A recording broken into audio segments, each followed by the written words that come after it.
And hello, everyone, and welcome to the Copyright 2.0 show. That awkward pause between when the countdown finishes and when it goes live always kills me. My name is Jonathan Bailey. I am from the site Plagiarism Today, which can be found at plagiarismtoday.com. And joining me, as usual, a man so badass, hurricanes steer away from him out of sheer mortal terror. It is Patrick O'Keefe of the iFroggy Network at iFroggy.com. Patrick, how are you? I'm doing good. How are you? Doing fine, doing fine. Everything doing okay after your ill weather? Yeah, everything was fine. We were fortunate that it, as far as like the forecasted ranges of what could happen, we got kind of the lowest end of that. So it was good. We didn't get the bad. It wasn't the worst that they thought could happen. It was more like the best case scenario, and so it was just a lot of debris strewn about, leaves, branches, some moderate sized branches, nothing too big. So yeah, everyone's safe, everything's fine. Everyone that I know is safe and good. So it was the best Category 2 hurricane you can have. So I approve this hurricane experience. 5 stars on Yelp. Right. Yeah. TripAdvisor. Yeah. Come on out to the Outer Banks. Category 2. Oh, Category Schmoo. Okay, the questions everyone gets asked after a hurricane comes anywhere near them. How long were you without power? No, 0 minutes we were without. I mean, that was the surprising thing. We didn't lose power one time. I was ready for it, and it didn't happen. So that was quite surprising. That negates all the further questions. Yeah, we had water. I had batteries charged up. I had external batteries like the Duracell power packs you can plug USB devices into. Yeah. I have battery backup on my computer that'll give me computer time for a few minutes if I need it. I have everything charged, and like I said, it was on the low end. Yeah, generator was gassed up, gas grill was out. We were ready to rock. Yeah, we did have propane, absolutely. Propane grill ready to go. We were ready to rock, and then we were all just very disappointed. Yeah, I mean, it was, July 4th was kind of a, didn't expect to be doing much, and then it ended up being an okay kind of day, so it was just low-key anyway, though. Well, just take the extra couple days off of work and, enjoy it with your family. Huddle in the bed. We had a low-key weekend, so. Yeah, it's the best way to be. And on that note, yes, it was 4th of July weekend here in the United States. So holiday weekend, that parlays to neither of us doing a whole hell of a lot for a few days. And it also means not as much copyright news as we're used to. But still, we got a very full show. You can always fill the notes. Huh? You're always capable of filling the notes. This time it was really funny. Usually, because of the 3-count column, I have at least 15 stories to pull from every time, right? Right. Just think about it. 3 stories, 5 days, 15 stories. Then I've got to pare it down to 7. Well, with the holiday and the fact I had to delete some links, I really only had 9 to choose from. So there were 9 candidates, 7 made it into the show. Happy Copyright 2.0 show. Well, there you go. You didn't have, that's good. You didn't have to spend too much time cutting then. Yeah, exactly. It was like, okay, I do not want to talk about that, and that I guess the rest of you guys are in. You do the 3-count, 5 days a week? Yeah, 5 days a week. You should maybe make it down to the 2-count, or the 1.5. So you just have like 7 to 10 stories, and then it's just easy cuts. In summer, I probably should, because I can actually kill way too much time trying to, okay, I need a 3rd story. What the hell is going on? Some guy in India infringed copyright in an amusing way. Maybe that's our story, So yeah, it can get kind of difficult during the doldrums of summer, especially since right now like the area ruling has kind of died down. The Supreme Court's on vacation. Yeah. As John Oliver put it, the only case the Supreme Court hearing right now is the case of Pool Noodle versus Super Soaker. That's striking legal humor. Yes, I'll put on my white wig, my powdered wig, and we'll have a laugh. Yeah. But yeah, so it's kind of the dry season. It sometimes can get a little bit difficult, especially after weekends, to come up with a good 3-count. But I still try, and I usually succeed. And then sometimes I'm surprised because, it was really funny. The day the area ruling hit, remember that?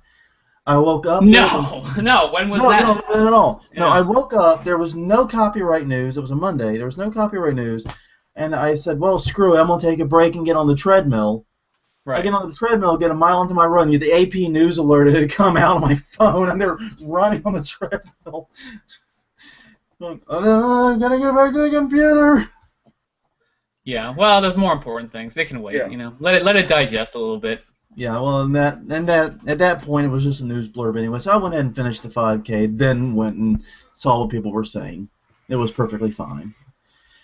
But do you want to get to what we got this week? We do actually have some pretty cool stories. Yeah, there was one thing I wanted to say. We talked about the Retron 5. I think was the last yes. episode. Oh. Yeah. Yeah, and I've spent some time with it now. A few hours with it at least. And, you know, I've got to say I'm really impressed. Really impressed by it. And, you know, it has its quirks. It has some bugs here or there, right? But at the end of the day, it is a, an aggressive console. I think it's an interesting idea to support 9 systems in one. I mean, trying to recognize every game. We had one game so far that it hasn't recognized, but we could still play it. It's just that it couldn't recognize it for cheats and, you know, that sort of thing. And save states, I think. But and you know, one thing people say that's true is that the cartridge slots are very tight. I mentioned they are I read very that in the tight. reviews. They are very tight. That is true. But beyond that, I mean, it works. It works great. It works great. I have a really nice Panasonic plasma TV that I bought right at the end of them phasing out plasmas because I liked plasmas. And, you know, it upscales. It's beautiful. You know, it looks great on the screen. It sounds awesome in my sound system. It just works. You put the game in. It recognizes it. Like I said, all but one game. And you can play it. You can map. I mean, all the little extra features too. For example, as you may know, it has 2 ports for the SNES controllers, 2 for the NES controllers, 2 for the Genesis controllers, and it also has its own Bluetooth controller that comes with it. And you can buy more.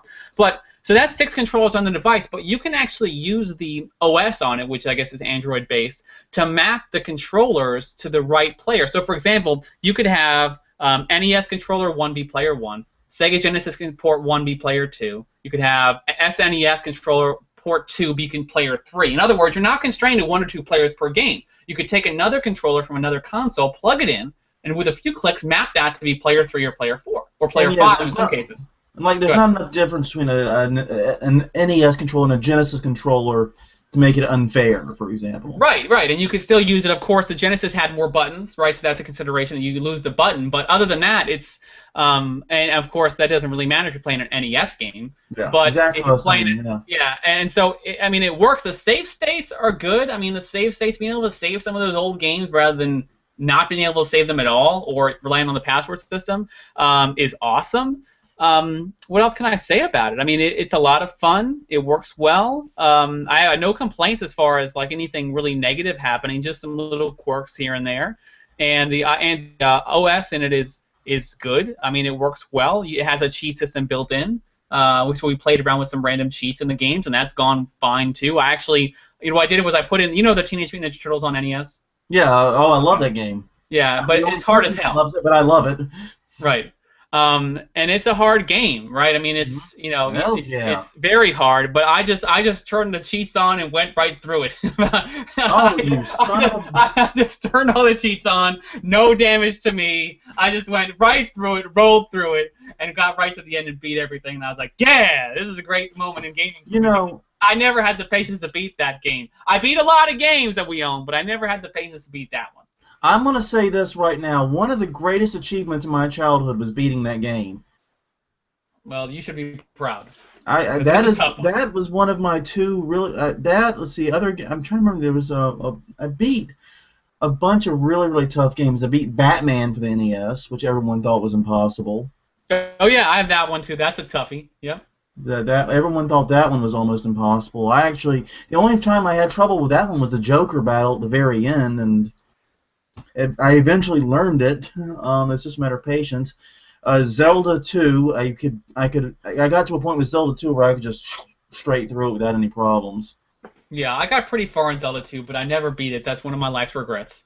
No, well, you will. Now you've got your chance. You can. Well, no, but the cheat thing doesn't count. I don't know if I'm going to cheat on that game like that. I just wanted to just roll through it once, you know, and just have the fun of going through the stages without having to worry about, everything. Because you see some of those screens in the TMNT game, and it's like there's an insane amount of crap on the screen. Like, there's just so much stuff floating on the screen. So anyway, my recommendation for the Retron N is that Retron 5 rather is that even at the $139 price point or whatever they raised it to, if you can get your hands on one, it's well worth it. I mean, I'm not even talking about the benefit of not having to plug in 5 consoles and find 5 giant plug spots for those monster bricks that were attached to the consoles. I'm not talking about having to route all those plugs, those AV cords, to find the right connection for each one and have a splitter or whatever you have to do to plug in 5 different RCA cables. I'm talking about the convenience of that, which is awesome. It's super worth it. I'd recommend it to anyone. Okay, real fast. Teenage Mutant Ninja Turtles, the 3 things that everyone complains about that kills you. 1, getting knocked back after you're hit. Yes, going back to the water and off a building, for example. Yeah. 2, the damn jumps, many of which are pretty much impossible. And 3, those effing seaweed. Yeah, that's seaweed. That's tough. That's tough. But as far as the Retron 5 goes, final thought, you're reviewing it for Amazon. You have to click a star. What do you review? What star is it? 1 to 5? I think I give it a 5. Like, I think I give it a 5. I don't think I discount it to knock it down to a 4 for the little quirks that it has, because it is a really the word isn't aggressive. It's not advantageous. What's the word I'm trying to think of? It's very not aspirational, but it's a very interesting concept, and it's not. I don't think it's easy. I don't know how easy it is to pull it off, but they've done a great job. Ambitious is the word you're after. By the way. Ambitious sounds right. Ambitious. It's an ambitious console. I like it, and even at the 140 price point, I mean, it's still a bargain for everything it offers. So yeah, I mean, if you're an old school gamer or you want to pick up the games.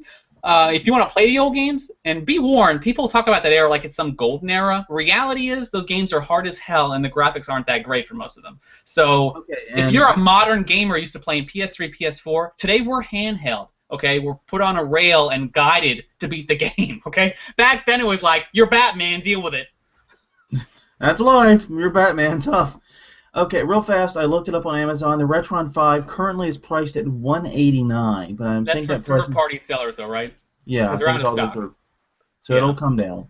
Yeah, once it's actually more available and you can find it in stock anywhere, you'll get it at retail. But right now, you're limited to in a lot of cases, eBay and Amazon secondhand and whatever. Yeah, and going for used for over $200. So.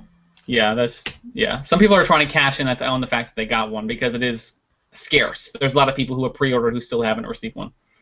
Yeah, and so when it actually comes out and when the price comes down, I'll probably pick one up too, but that'll be a while from the looks of it.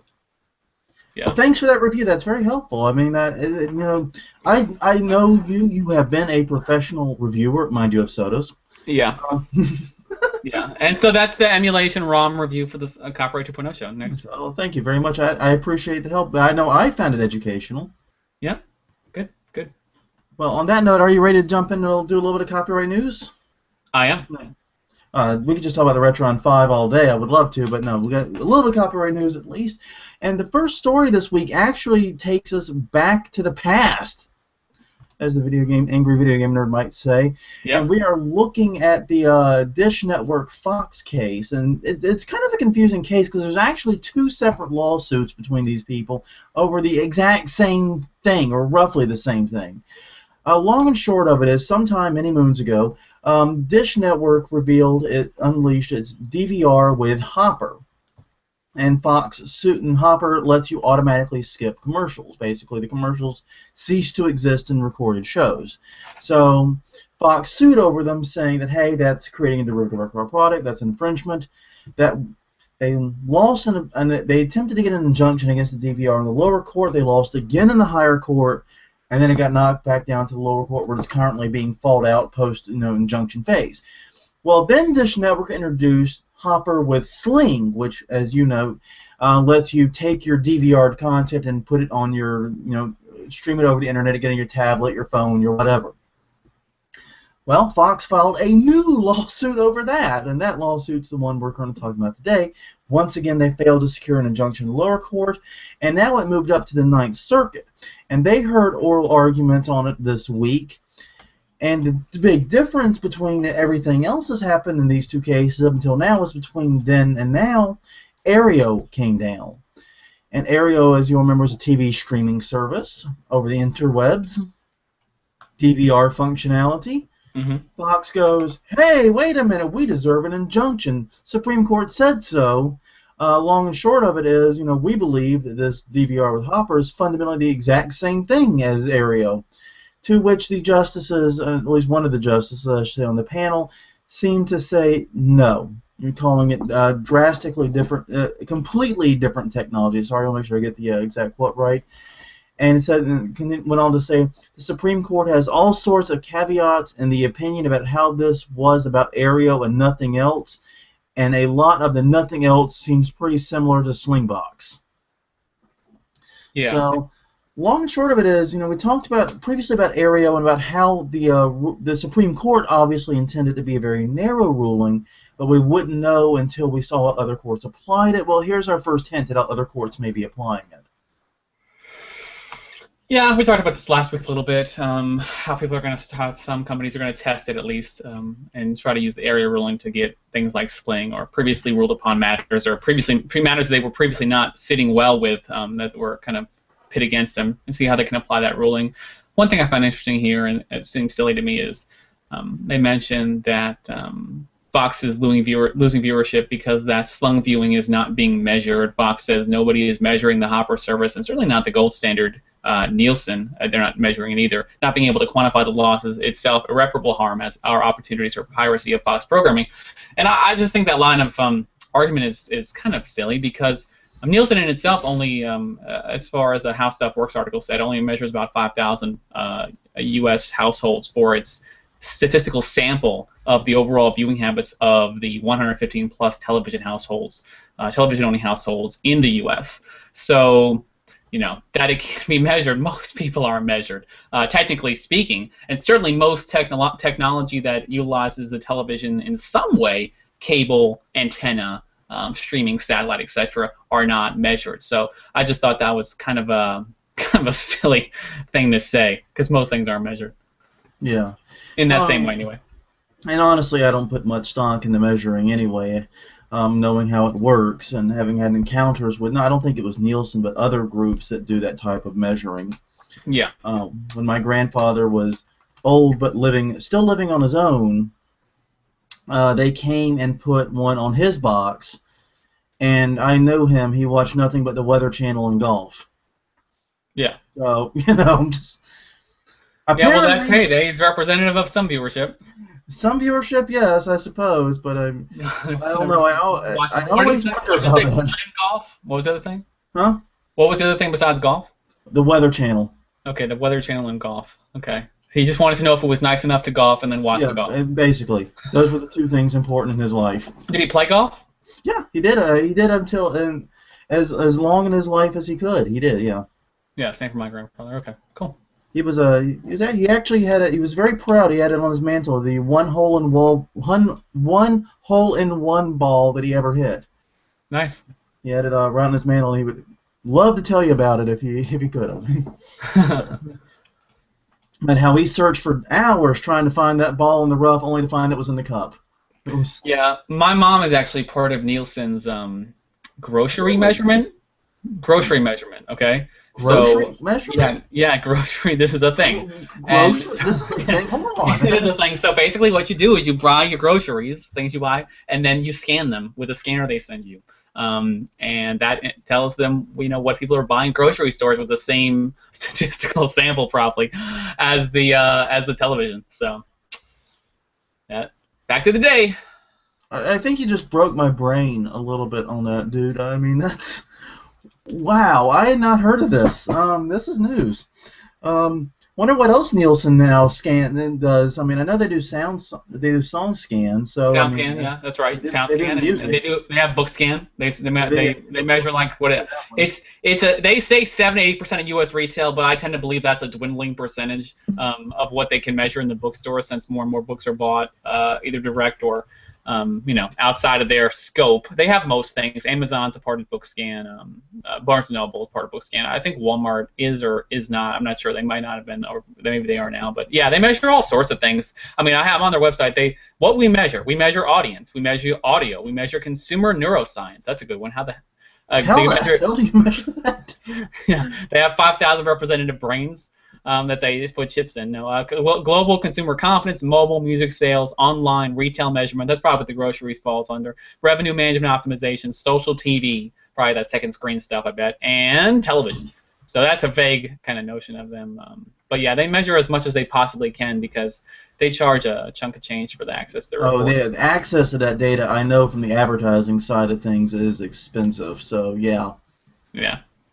Because big advertisers, big advertising firms have to get access to the data as well to track and make sure they're getting their money's worth out of out of whatever they're buying, and yeah, it's expensive. Yeah, that's why what Amazon did a while back was such a big deal. They it was years ago now, and I probably talked about this on the show, but not recently. They opened up the book scan data to authors of the books, so you can actually, if you're verified as an author on Amazon and you're associated with your book, you can log into your Author Central area, and you can actually view your weekly book scan data. So that's actually really Amazon. That's one of the great things Amazon has done for authors, because previously I'd have to annoy my agent once in a while or someone. The publisher doesn't tell you. As far as I'm concerned, publishers don't tell you that. They only tell you what they're mandated to tell you every, in my case, 6 months. They're mandated to give me a royalty statement. Yeah, it's either quarterly or 6 months usually, depending on the publisher. I guess the ballers get quarterly. I got stuck with 6 months, so I have to wait 6 months. No, actually, I got quarterly for my stupid little self-published book, so it's not just the ballers, but apparently it's just some publishers. Oh, okay. Yeah, I mean, well, I don't know how that works. I know my friend who wrote a book for Wiley, he gets quarterly, and I was like, dang, you get quarterly? Because that's, I think, or he might get every 3 months. I'm not sure. What's the word for that? It's not quarterly. What's the name for that? That's quarterly. No, that's quarterly. I meant to say every 4 months. What's the word for that? Triannually? Triannually. Okay. So I have no idea. He might get triannual royalty statements. Yeah, I think that every 4 months of the year. So he gets 3 a year. But anyway, Amazon, thanks for that book scan access. We can move on. All right. Well, the next story actually is kind of interesting. Jay-Z. Damn, an interesting story? We got one. We got an interesting story, everybody. Pay attention. It only killed 333 episodes. Yeah. But yes, now the rapper Jay-Z is being sued by, I'm guessing his former sound engineer. I'm pretty sure it's not the current one. Chauncey Mahan. Mahan is alleging that he deserves to be co-owner of 6 Jay-Z albums, including Volume 3, The Life and Times of S. Carter, and The Dynasty, Rock La Familia, among others. I mean, there's 4 others there. Not listed in this, but basically his argument is that as the sound engineer, he was instrumental into creating the sound and the overall feel of the album, and therefore he deserves co-authorship, which with it would come half of the copyright, basically. All right, so that's ridiculous. Yeah. Audio engineers. I'm not like a. I don't know. I'm somewhat familiar with the music industry, obviously, but not intimate with it. But the engineers don't really get copyright for songs. And the thing is, I think they generally get paid on just on the work they do. They get paid to do the work. They get paid to record. They get paid to mix. They get paid to mix audio, to record audio, to do the things that engineers do in the studio, recording vocals, doing all the stuff they do. So. They get money. They get money to do a job like anyone else. They don't participate in the copyright. Now, if they wrote a part of the song, yeah. If they're co-writing, if they're playing instruments, producing, obviously that can lead to different rights. They're doing arrangements, all the different things. But just being an engineer doesn't copyright pretty much ever, in my experience. To me, it'd be like the editor of a book trying to claim copyright in the book. Yeah, and it's not to demean the work of engineers. No, or editors. They do great work. Well, editors are awful, but engineers, I think, are... no, I'm just kidding. Newsflash, Patrick's next book deal just got canceled. Yeah. No, I like the editors I had at Amazon. But no, editors are cool with me. That was just a joke. So, but what the intrigue here, of course, is that this is the same person who was just trying to sell masters he had from Jay-Z albums to Live Nation, who Jay-Z now releases music under. And it was basically did a setup on him and did a sting, and he got arrested instead of getting money. And so obviously that casts him in a suspect light, selling masters that really he didn't own. I think it probably is fair to say Jay-Z owns his masters at this point of his career, I think. And yeah, so he is not a credible character in this light. And the idea of suing for copyright, a co-owner of the copyright, I don't know. I don't know who's representing him, who's giving the advice, but it seems like a bad idea unless I don't know, unless his name is different and it's on the album credits. Yeah, I mean, long and short of it is this is definitely a Hail Mary play. But could you imagine how it would rock the music industry if sound engineers suddenly were given co-authorship and co-copyright on on the albums they worked on? Yeah, it would rock. It would That rock would the be world. chaos. Yeah, it would be chaos. And I know I've spoken to engineers before. I did this. One of my most proud pieces I've written in my entire writing career is called "The Making of No Way Out." It was a behind-the-scenes look at the making of Diddy's first album, No Way Out. And part of that is, or the big part of it was telling the stories behind the songs. And to do that, I couldn't get. In some cases, I couldn't get the big artists. I couldn't get the artists to talk. I couldn't get the songwriters. But the engineers were there, and they had they had great stories. And those are the people I talked to. And when you talk about engineers too, it's not uncommon. I don't know about other industries, I should say other genres of music like rock and pop and whatnot, where I think it's more common to work with one producer for a whole album or one engineer. But a lot of the album credits I read in hip hop and rap, and especially with Bad Boy Records, it's various people. There's not one engineer that records the whole album with the artist. They set up there's various sessions they hold in different studios. And I mean, Bad Boy made 3 to 4 albums in Trinidad, at a studio called the Sound Basin, which is where they did No Way Out, and Harlem World, Bass's album, and maybe a couple others, and just pumped out on this music. And Diddy flew in like 4, 5, 6 engineers. To always be available to work on the music, no matter who wanted to record. So I bet on his album, even these albums he's claiming co-copyright to, I would I own them all, so I could pull them out, but I don't have them handy. I kind of doubt that he was even the only engineer on that album. I expect that he worked with multiple engineers.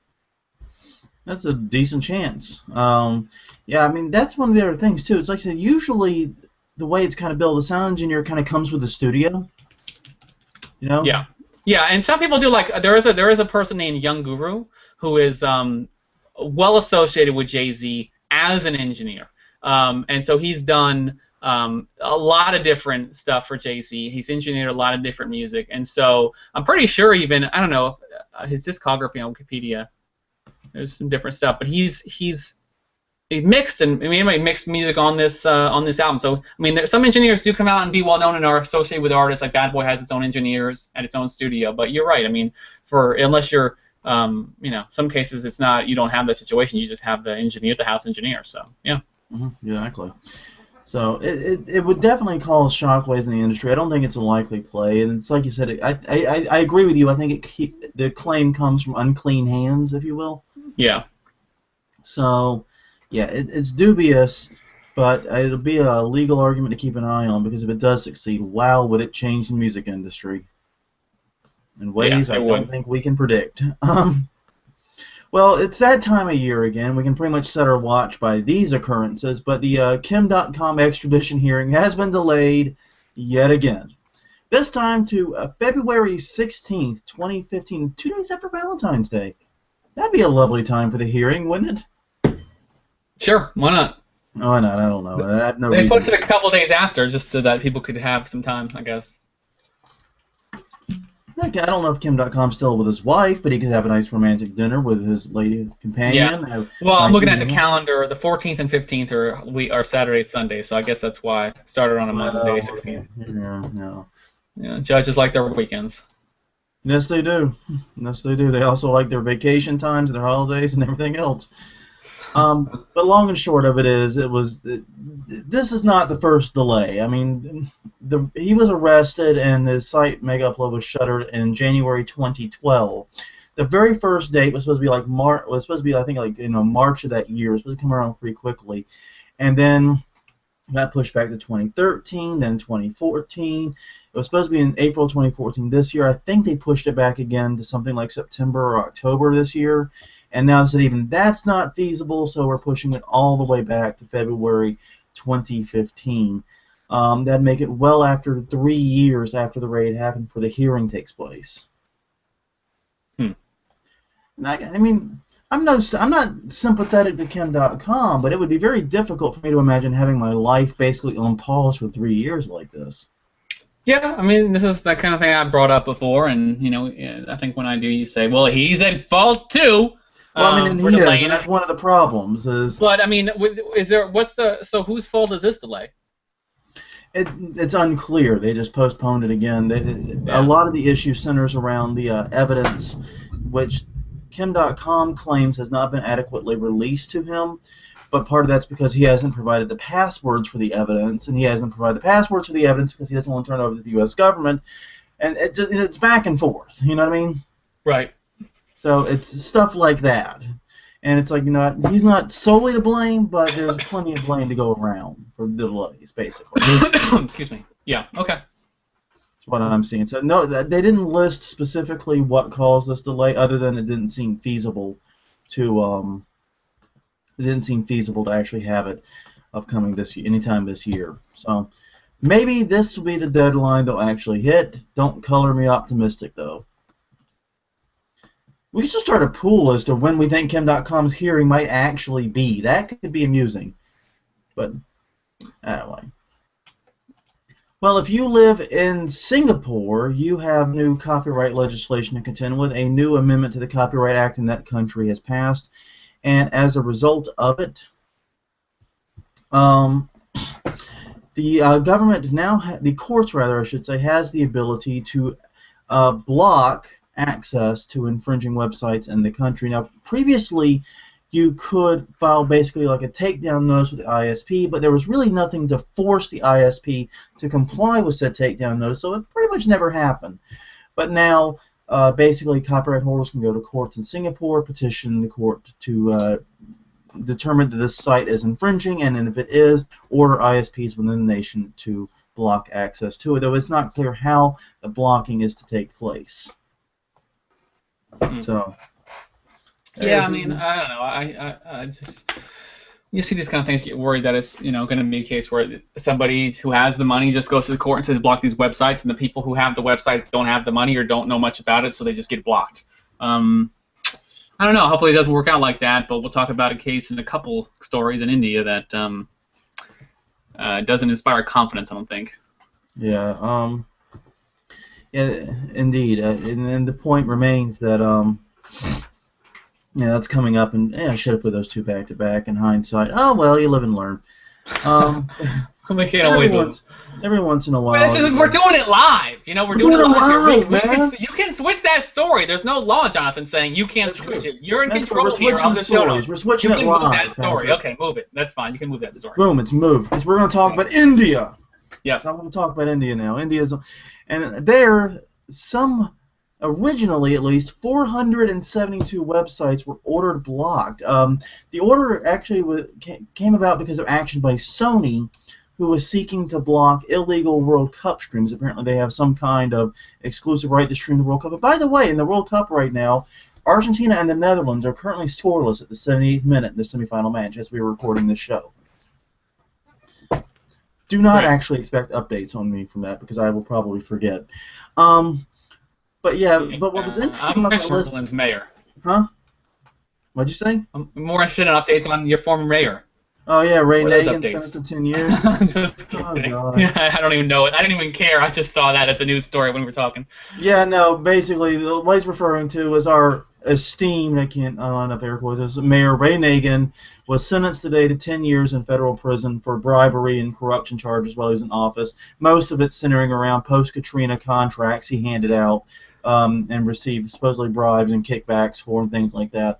Pretty typical shady politician stuff. Yeah. Why couldn't there have been a copyright angle to that story? Yeah, I know. He couldn't work a copyright angle in so we could really discuss it. So we have to go back to India instead. And the long and short of it is, in the original list of 472 websites, there were several Google services, including Google's URL shortener, goo.gl, and Google Docs, which really would have cheesed me off if I had been in India, if I were in India. Because I kind of depend on Google Docs, Yeah. But The list was since pared down by an update by the court to 219, and that list excludes all Google services. However, apparently some websites, some hosts, and some ISPs rather, didn't get the memo and are continuing to block Google Docs in the country. Yeah. So, well, that happened. I mean, just the fact that they block Google Docs to begin with doesn't inspire confidence in the process or in their reduced lists. I mean, I want to see that. I want to know what's on the reduced list. Is it karateforums.com? Is it plagiarismtoday.com? Like, what's on that list?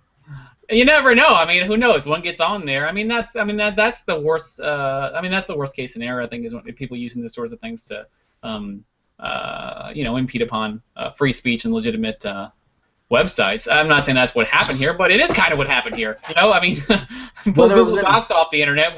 Someone had to rule that this list was okay. I mean, it's not like there's no way to spin this where it's just like, some machine did it. I mean, a judge was ruling this. I mean, unless he didn't read the lists, unless he just said, "Oh, I trust you," stamp. And rubber stamp. I mean, which is that's entirely not what a judge is supposed to do.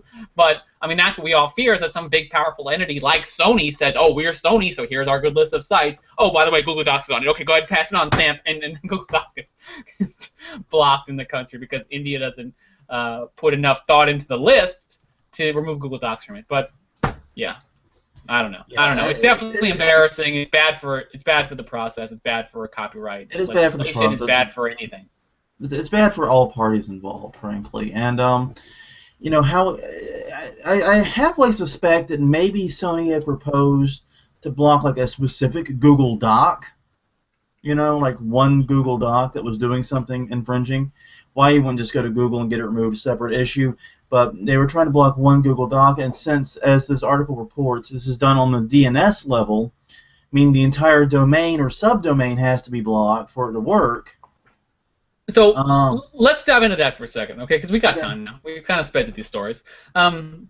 Let's dive into that for a moment. So Google Docs, you can remove a specific doc. So let's create a framework for that. First of all, it would have to be shared publicly, correct?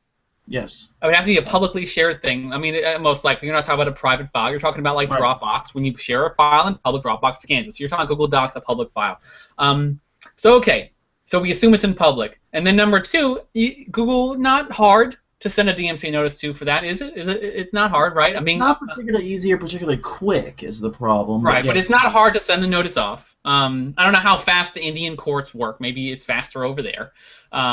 To file a DMCA notice for Google, but certainly you expect Sony to have the know-how to do that. And I just think even that plausible excuses they're going to block a Google Doc file is embarrassing and ridiculous for Sony. I mean, it makes them look like amateurs, does it not? Yeah, it does. I mean, if someone came to you and said, "Oh, I got this Google Doc link," you'd say, "File a lawsuit in federal court." I mean, what? Get all Google Docs banned. Yeah, I mean, it's so overkill. Not a good idea, and a big waste of money too, mind you. Yeah, and of course, like we said, it was removed from the subsequent list, and that's also a waste of the court's time to have to go and pare things down.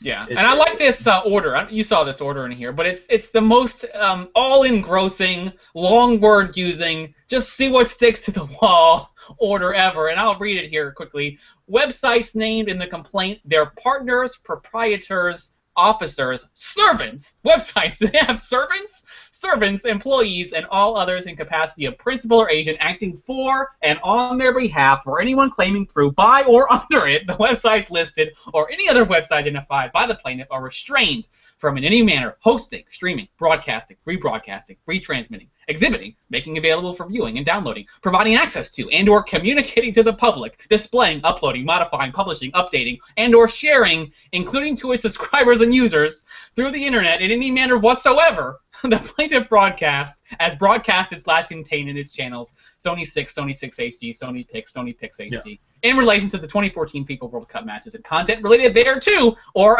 so as to infringe the plaintiff's Sony's broadcast reproduction rights. End quote, deep breath. I mean, how many ways can you describe the consumption of content? Wow. Pretty much. I think they got them all. I'm trying to look. I don't see one missing. My website needs servants. Every website needs servants, Patrick. Every website, not just yours. Yeah, I would love some servants. Um, I yeah. thought they were called moderators. Yeah, I wasn't making that joke myself, but I thought it was a bad taste. But yeah, my moderators visit and they do they help me maintain the community and do so at their own discretion and the time they wish to be on the site. So Yeah, I know, I yeah, know. Moderators are wonderful I, people, and yeah, you know, they smell I, really good too. I gotta be careful, but that was what I was thinking. I said, oh yeah, the moderators. Yeah, So and I'll say it. I don't have a site with moderators. I can say the joke. they would probably make that joke themselves. They probably would too. But Yeah, anyway, so yeah, you're right though. It doesn't. But you're right though. This doesn't improve confidence in the system. It doesn't help anyone really. It doesn't really help Sony enforce their World Cup rights either. right. No one wins when this type of thing happens. But why it I think this should be an interesting learning experience. How did this happen? Why did this happen? And how can we prevent it from happening again? Because hey, the World Cup's only 4 years away. The next one, you got to get ready. Yeah. Well, speaking of compliance issues, this next story really intrigued me a little bit here. But Microsoft is apparently going to bat with the National Health Service in the United Kingdom. They're basically the agency that provides health care to the entire country, the NHS, the government agency that runs the government-run health program. Long story short, apparently they did some kind of organizational shift, and I have no idea what this means. That saw some primary care trust and strategic health authorities abolished and clinical commission groups taking their place. I have no idea what that means. None. I mean, those are words. I know what the individual words mean. I have no idea what they mean in unison. but regardless, there was some kind of restructuring. And as part of that, Microsoft felt compelled to do a sort of an internal audit of the NHS's software licenses, and it says it has reason to believe that the NHS owes them money, basically, that it's using unlicensed Microsoft software.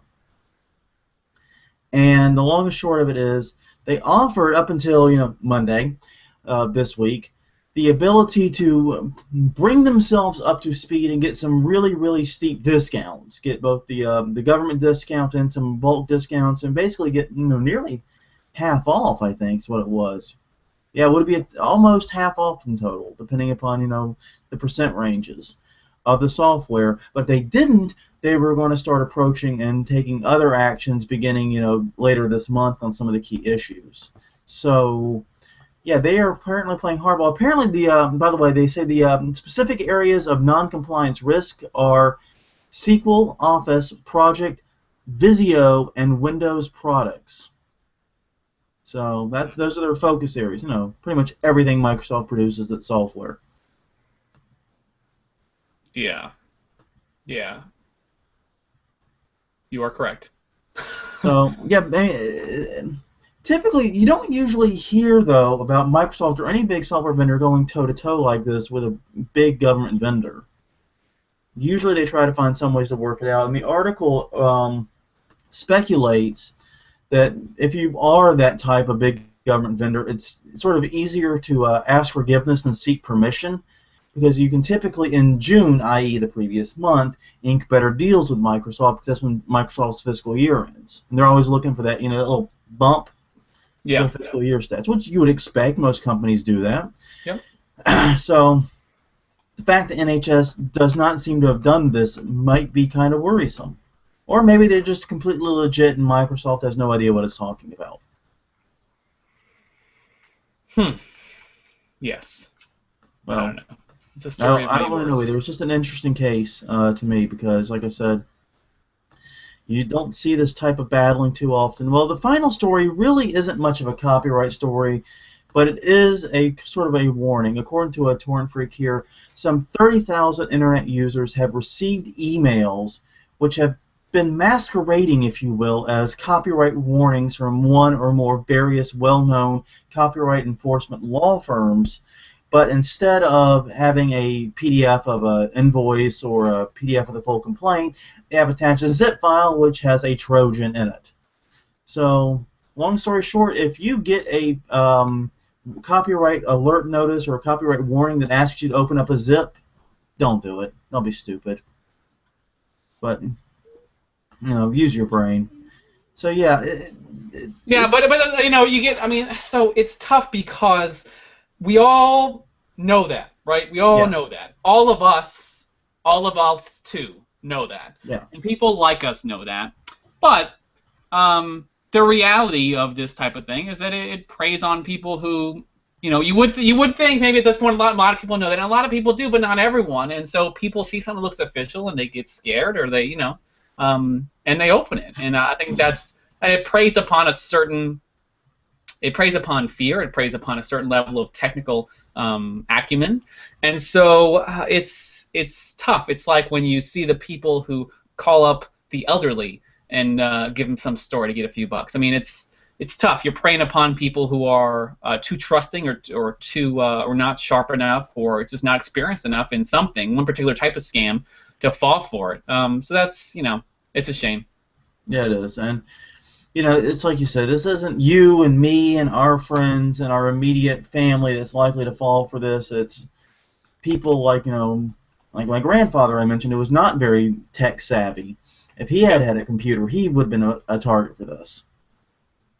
And a lot of people think that, oh, well, this is the fault of copyright. You know, it's copyright's fault. Well, it's worth noting that long before they were doing this with copyright notices, they were doing this with like child pornography warnings. You know, Yep. we've discovered child porn on your computer. Open the zip to see where it is, type thing. Yeah. So it's been done with almost every law on the internet, basically, is what I'm trying to say. And this is just another example of it being used. And it's unfortunate, and you're right, it does prey on people who don't know better, but I mean, because if hopefully... I got one, the first thing I would do is forward it to you. I mean, not because I want you to get a virus, but I would just say, "Hey, John, look at this. someone's saying I owe them money." Yeah. You know, I didn't open the zip file, but you should, because I Oh, yeah. I trust your legal advice. So take a look at that for me. Now take a look at that sketchy zip file. Yeah, I'll get right on that, Patrick. And I would hope that the programs I have running on my computer would stop that from running.